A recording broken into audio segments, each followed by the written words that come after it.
আসসালামু আলাইকুম রহমতুল্লাহি বারাকাত। কালকে ঘুম থেকে উঠা পরে খেলা দেখা আমি তো অজ্ঞান হয়ে আসছিলাম। আমি তো মানে অসুস্থ ছিলাম। এখন আমি ঘুম থেকে উঠা মানে এর আগে আমি ভিডিওটা বানাইতে পারি নাই। তো এখন ঘুম থেকে উঠা ভাবলাম যে আমি একটা ভিডিও বানাই বাংলাদেশ ক্রিকেট, এই যে মায়ের দোয়া ক্রিকেট বোর্ডকে নিয়ে, দলকে নিয়ে। তো 12 ওভার এক বল খেলা জিততে হইব।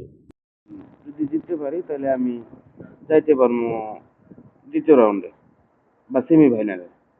তো ওইটা যদি চেষ্টা করে আমরা হারতাম তাহলে আমার মনে কোনো দুঃখ ছিল না। কি এর বলে টুকুর টুকুর টুকুর টুকুর টুকুর টুকুর করে যেমনি করে তারপরে লাস্টে ম্যাচটাও জিততে পারলি না। তাহলে তোরা খেলতে গেছস কে?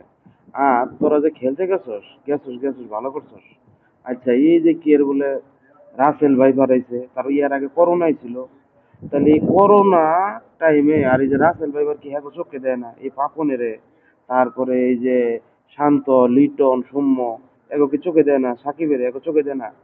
এই রাসেল ভাইবার তোরে ভাই আমি কি করবো? এই ভাইরাসটা যদি তো অগো 4-5টা কামড়ে একবারে বিসিবি সহ কামড়ে মেরে ফেলা।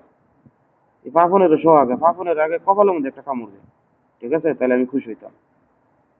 ভাই, অনেক কষ্টে কথাগুলো ঠিক আছে। তো ভালো থাকবেন সবাই। আল্লাহ হাফেজ। আসসালামু আলাইকুম।